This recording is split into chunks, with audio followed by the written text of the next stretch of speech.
Welcome to the Human Capital Innovations Podcast, your go-to source for personal, professional, and organizational growth and development. We hope you tune in often for all things people management, organizational development and change, organizational leadership, and social impact related. Maximize your personal and organizational potential with Human Capital Innovations Podcast.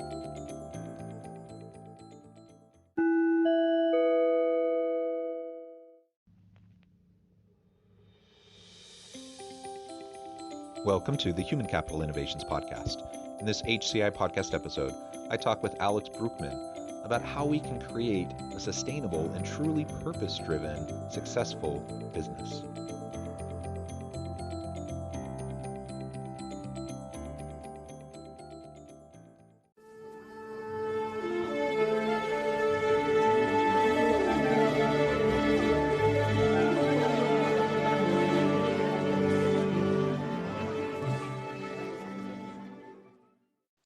Alex Bruckman, welcome to the Human Capital Innovations Podcast. Thank you very much for having me, John. Excited to be here. Yeah, it is a pleasure. I'm super excited to have a conversation with you today. We are going to be chatting about how we can create a sustainable and truly purpose-driven organization. That's something that I have a lot of passion around. I spend a lot of time and attention and energy in this space, and I know you do as well. So I think it'll be just a fun dialogue. As we get started, I wanted to share Alex's bio with everybody. Alex Bruckman is an entrepreneur, author, executive coach, and board advisor. He built, scaled, and exited companies in Europe and Canada and led client projects across the world. His areas of expertise are strategy development, leadership development, and entrepreneurship. His passion lies in helping clients build profitable businesses rooted in purpose. Based in Vancouver, Canada, Alex speaks on the topics of intentional strategy and entrepreneurship. In his upcoming book, he presents a new framework called the 9 Elements of Organizational Identity, which helps people build better businesses. Alex is a storyteller with an academic background in general management, with degrees from EBS University in Germany and Universidad ORT in Uruguay, as well as certificates from INSEAD in France and Harvard Business School in the US. Thank you so much, Alex, for joining me. It's a pleasure. You have a great background. Before we launch on into the conversation, anything else about yourself that you would like to share with listeners by way of, background, personal context? I think the most important thing about me is that I have a 19-month-old son right now, which is totally dominating my life. And I never really thought about it that way. But honestly, when he entered this world, things completely changed in the way that I looked at businesses and I looked at my own business. So when I talk about purpose-driven businesses and building more freedom and a more fulfilling business, it's actually something that I've been going through the past 18 months myself, which is really interesting because it totally coincides with the COVID-19 pandemic. Time-wise, it's exactly the same framework. But it wasn't triggered by the pandemic. It was triggered by my son. Yeah. I mean, children definitely bring things into focus, don't they? They help us prioritize and figure out what matters to us and why. Finding our why. That's really what purpose, a purpose-driven career, what a purpose-driven organization is all about. And so all I can say to that is amen. I feel much the same way about my children and the direction that I've felt in life just because of the work that I do at home with kids. And with 6 kids, you certainly know way better than I do what that means. Well, it's people. Most people think I'm crazy for having 6 children, but I joke. My wife and I are both from large families, and in comparison to our generation, I come from a family of 8 kids. My wife came from a family of 11 kids. So we're slackers in comparison. You're downsizing already. So people think we're nuts for 6, but I'm like, you got to remember from which we came. In comparison, we're keeping it small, So yeah, well, wonderful. So let's launch on in and let's start with this kind of framing around balancing purpose and profit, doing well while also doing good. I think many organizations exist to add value in the marketplace. They exist to make a profit. But it's not like we have to choose either profit or purpose. Either we have a strong bottom line, or we invest in our people, for example. Like, these are false dichotomies. It doesn't have to be either or. So how do we go about balancing that, though, so that we can still bring value to the marketplace? We can still be an incredible organization with amazing, loyal customers, but also focus on meaning, purpose, fulfillment. I think what we need to understand to answer this question is where the economy is going, where the markets are going, where capital markets are going, and how the paradigm of shareholder value, like this 70s, 80s paradigm, where it has been going over the last years. And we clearly see that no matter how big your organization is, if you are purely focused on delivering value to your shareholders, you are up for trouble. And this is not something that has some weird green or left-wing connotation to it. It simply means, if we take a look at the probably least socialist entity on this planet, Wall Street, if we take a look at what's happening there, and also take a look at the stock markets and at how people, large corporate investors, where they allocate their funds and money, they choose companies that have overcome the shareholder value thinking and have developed into a stakeholder conscious capitalism direction. They prioritize investing in those over purely shareholder oriented companies. Why is that? Because they realize that they do better. It's as simple as that. So they don't do it out of altruistic motives. They see that those companies just have higher returns on investment. They do better financially. Yeah, well, and that is really an important point. So when we make the business case for purpose-driven organizations, the research is clear. Like, in the aggregate, they do better. Yes, and so the bottom line is stronger when we have purpose-driven people, purpose-driven teams, purpose-driven organizations. Like you say, I wish there was, when we look at the human case, I wish there was a little bit more of an altruistic motive. And I look at just like treat people like human beings, and yes, the innate value of the individual. Like, all of that is well and good, but the reality is, in the economy, profit is king. And so but the bottom line is, again, it's not like an either or. And so we can do both. And in fact, the one drives the other. When we have purpose-driven work, it drives better stuff. It drives more innovation. It drives higher customer loyalty, commitment, and retention. It just makes sense. And so you're right. I think even those who are really, like, in their day-to-day, everything that they do in their job is all about market value and trying to figure out where to invest. Their money is going in the places that are more purpose-driven.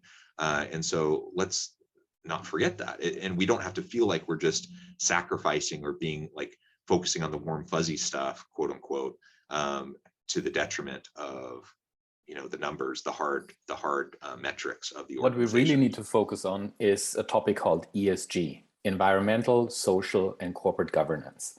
Those terms have become, for me personally, when I take a look around, this has become the hottest shit out there.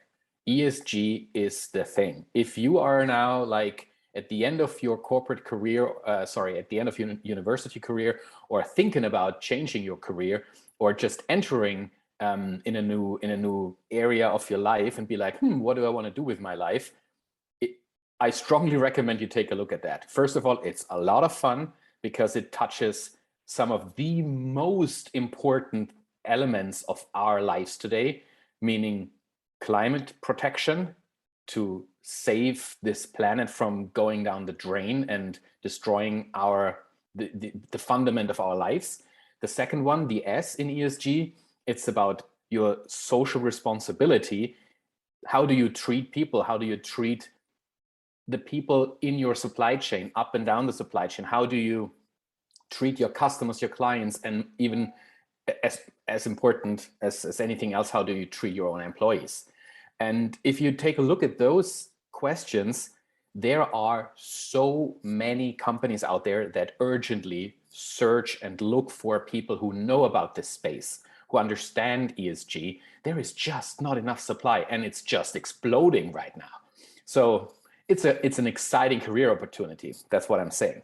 Talking about ESG, when I take a look at it, I see a huge difference between how North America is talking about ESG and how, for example, Europe is talking about ESG.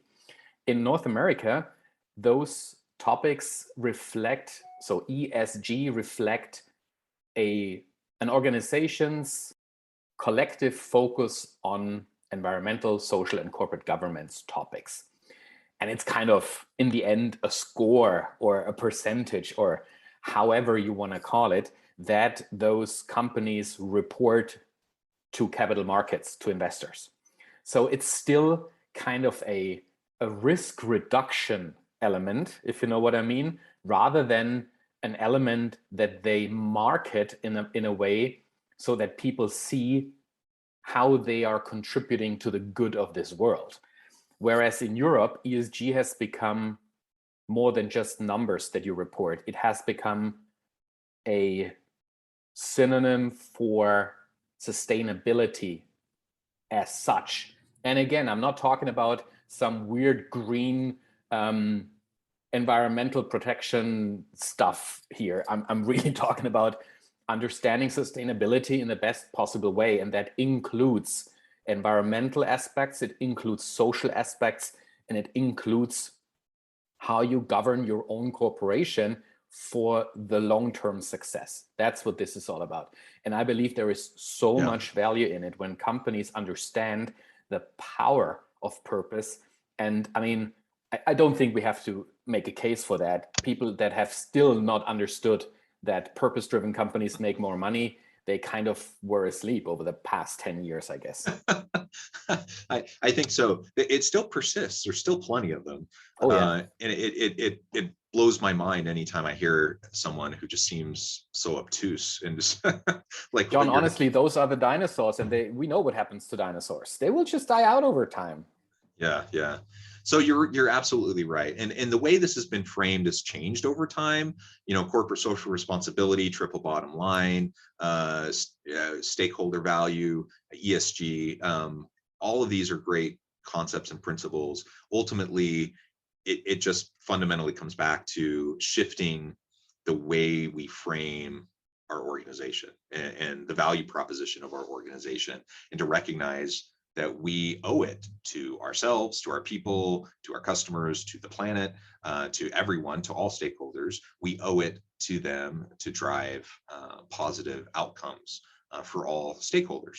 And so that comes back to, I guess, maybe the core question. We've talked about like the why behind this. We've talked a little bit about the ins and outs of what it means. How do we do this? How do we create a truly purpose-driven and successful organization? It's a hard question.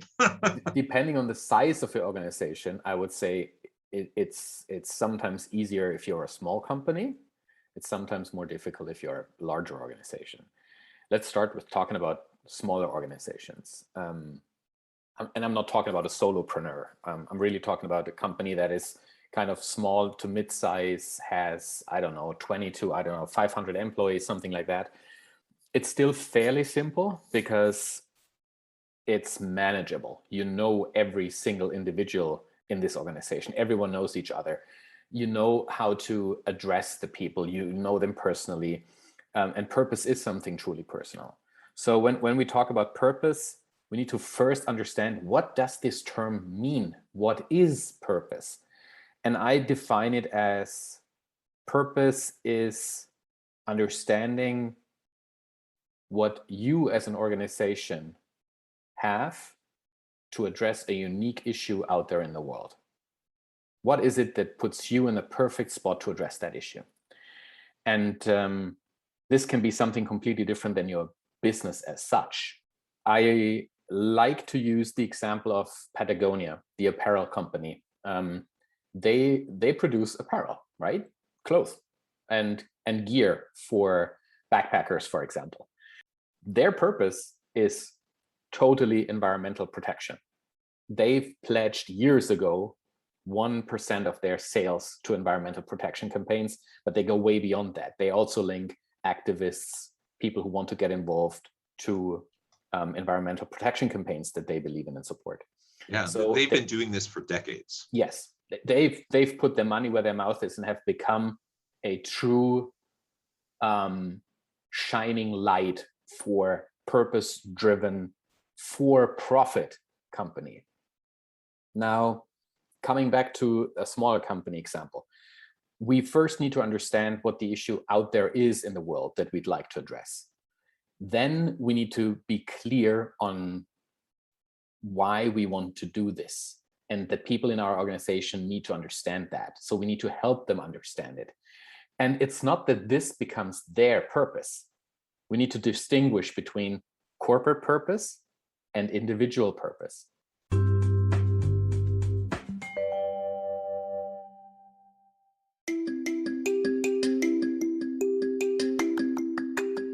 I'm excited to announce the publication of my new book from HCI Press, Bluer Than Indigo Leadership: The Journey of Becoming a Truly Remarkable Leader. Early in my adult life, I learned about an Asian proverb that translates as bluer than indigo. If you think about the color indigo, it is a brilliant, deep, and vibrant blue, what some would call the bluest of blues. To have something that is bluer than indigo is rare and truly remarkable. Contrary to popular myth, there is no one-size-fits-all or cookie-cutter approach to effective leadership. There's no silver bullet, no secret sauce, no go-to model that will solve all of our problems. The truth is, great leaders have all had their unique strengths and flaws, and have all had to discover and then pave their own distinctive path in their life's journey to fulfill their leadership potential. Bluer Than Indigo Leadership will help you discover your own path and explore those ordinary, everyday actions that will help you respond to an uncertain future and produce extraordinary results for individuals, teams, and organizations.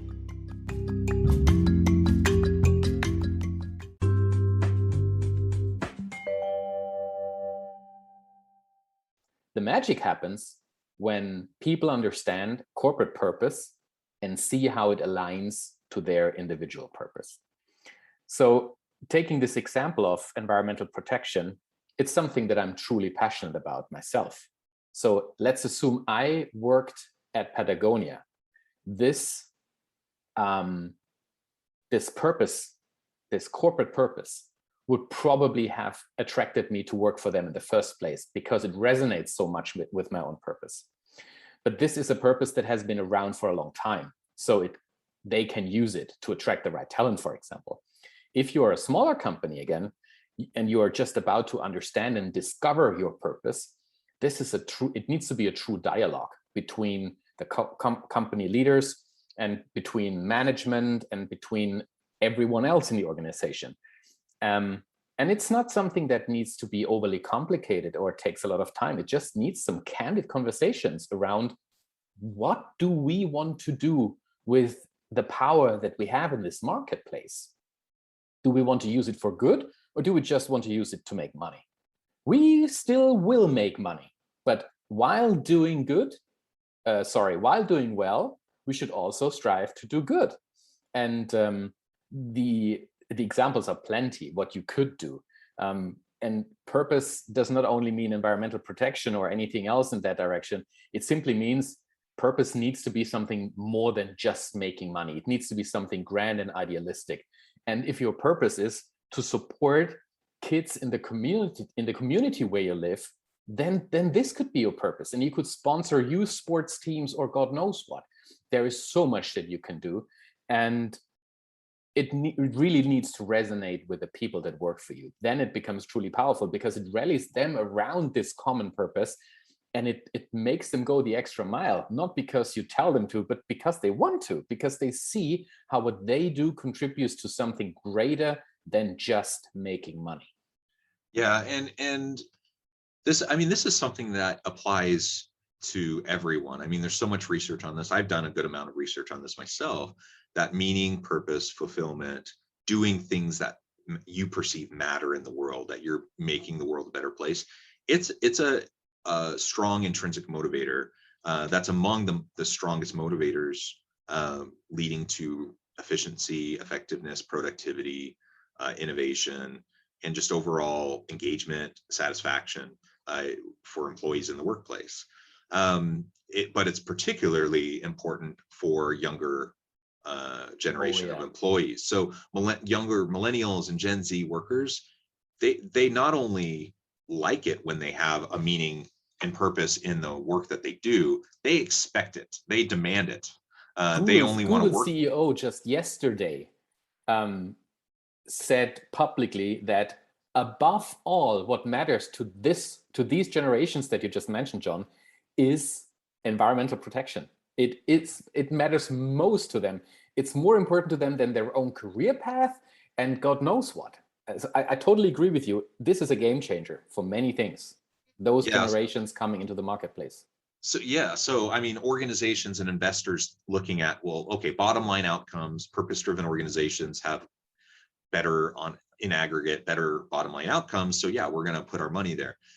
On the other hand, organizational leaders can look at, okay, how do we attract and retain the best talent?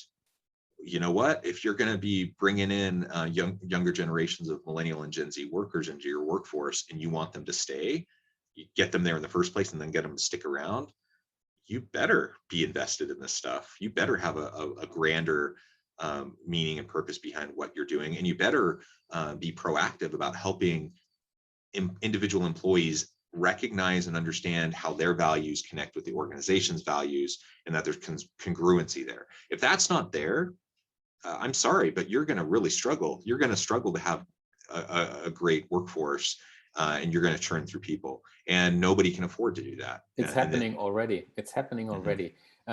So here in Canada, the government during the COVID-19 pandemic released a lot of money and poured it into private households. Basically, a COVID relief fund that helped individuals get through the pandemic financially because they kind of lost their jobs. Now we're at the point, or we have been at a point for several months. We see that those funds will stop in September 2021, and months ago already, companies were struggling to find people because they were like, I'm not going back to this shitty job. I rather have less money, but I can live a life that is more fulfilling for me. I spend my money more consciously. I'm not consuming as crazy as I did before. I allocate the funds more intentionally to what I really need, but it gives me so much more internal peace and freedom rather than spending 8 to 10 or even more hours a day in a job that just sucks life out of me.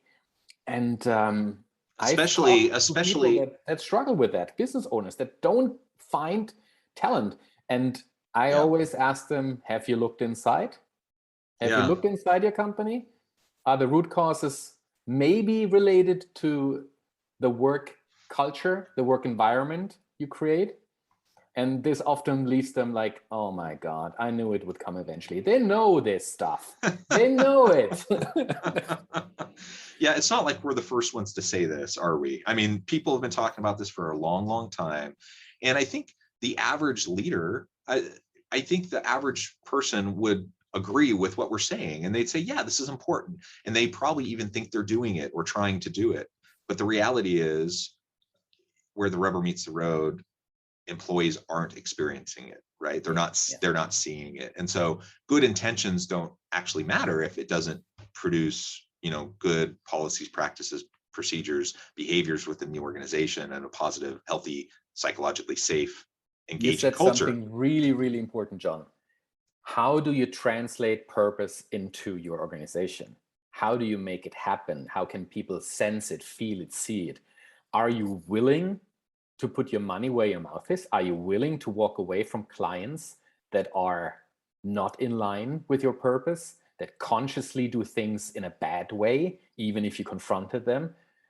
This is something that people need to see. You need to put your money where your mouth is, and you need to be ready to be punished for what you stand for. And if people see that this is not the case, your purpose is not worth the piece of paper that it's written on. Yeah, absolutely. And so let's focus in on truly, like, not just for banners, not just for like on the website. What are our values? What's our main vision, mission, purpose? And how do we connect that to what our people do each and every day?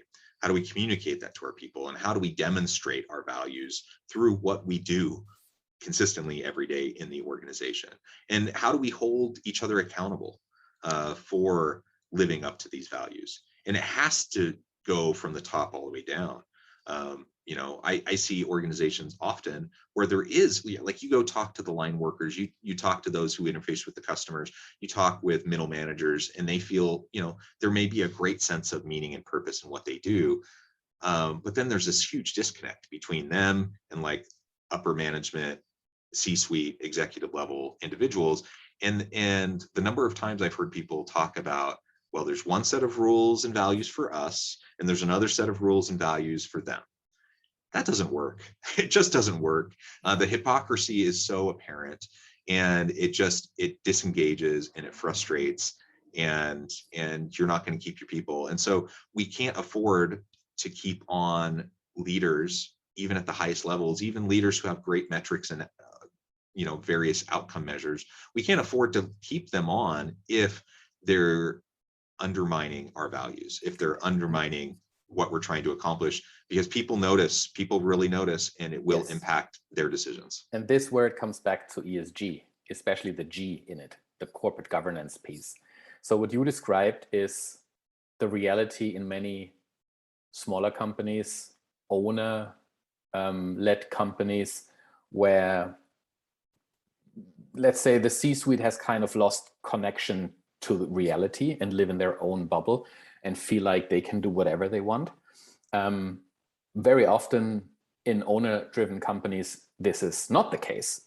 This also where we see exactly the opposite. But it's those companies that are small enough to not have a board of directors that helps them stay on track, where you would find those cultural issues.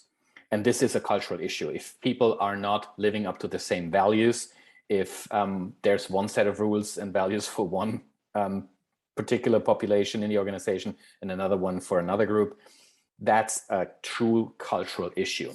And boards of directors more and more understand their role in steering organizations into the right direction so that they address those cultural issues, because they realized that they have direct impact on the bottom line. They have impact on morale, they have impact on the bottom line. So it's boards of directors who increasingly embrace their responsibility in nudging CEOs and C-suite in general into the direction that they need to focus on this jelly topic of corporate culture. This is often a topic that corporate leaders just don't touch. It's mushy, it's hard to measure, it's not in line with what they think their goals are, meaning pushing the next quarter, and the next quarter. But there are more and more people that lead in a more conscious way, also in C-suite, that understand that their job is first and foremost to establish a culture where success becomes possible. So they are enablers, they are architects rather than just doers.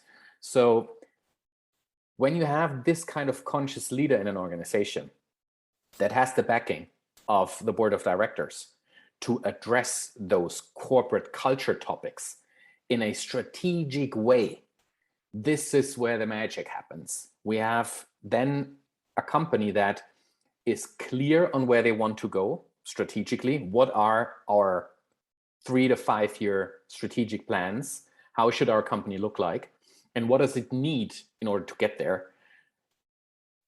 Invariably, there is an element of corporate governance in there that helps us address corporate culture from a perspective where we need to ask ourselves, how does this culture that we have today help us achieve our strategic goals? And if we see that it does not really help us, but rather hinder, then we need to address this topic. And this is not something that HR should take care of. This is a mushy people topic. Let's HR. No, it's not. This is something that is truly, and it's at the core of what a CEO needs to do, a corporate leader needs to do, a company owner needs to own. Because in the end, it is the environment, it's the soil on which you sow your strategy.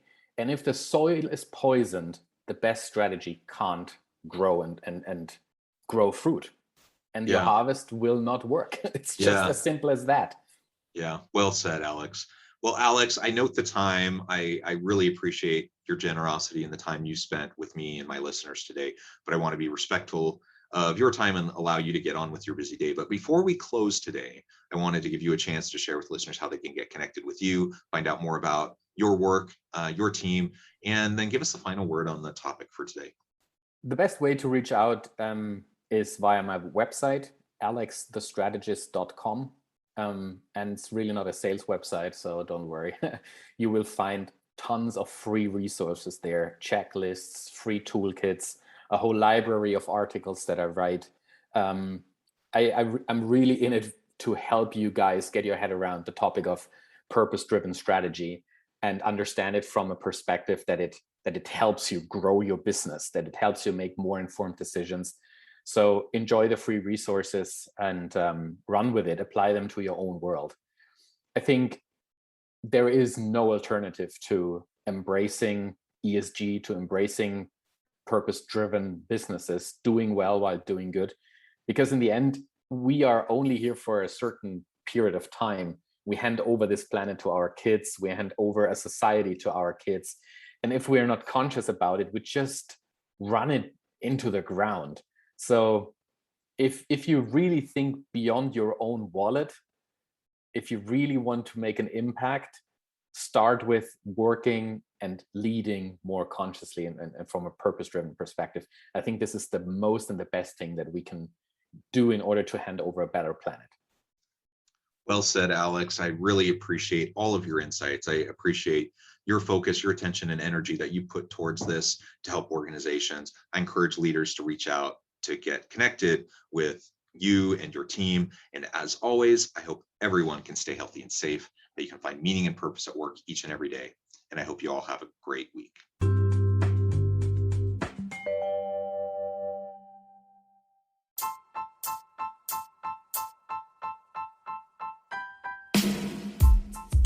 The alchemy of truly remarkable leadership. Ordinary, everyday actions that produce extraordinary results.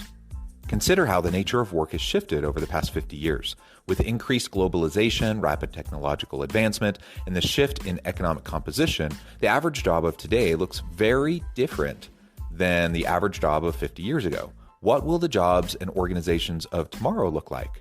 Moreover, what does this all mean for organizational leaders?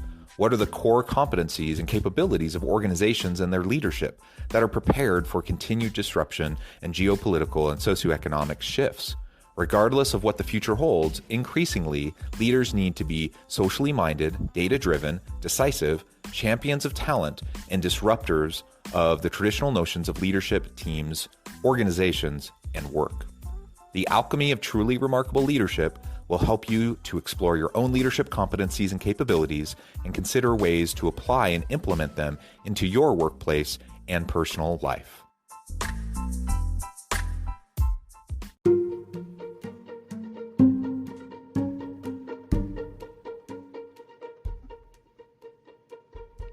Check out Human Capital Innovations magazine, Human Capital Leadership. Human Capital Leadership is a free, interactive e-magazine with the mission to help individuals, leaders, and organizations find innovative approaches to maximize their human capital potential. We publish issues quarterly in August, November, February, and May. Take a look at the latest issue and let us know what you think.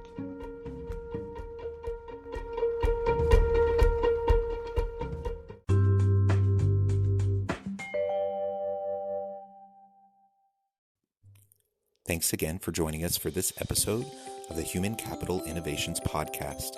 I hope you stay healthy and safe and that you have a great week.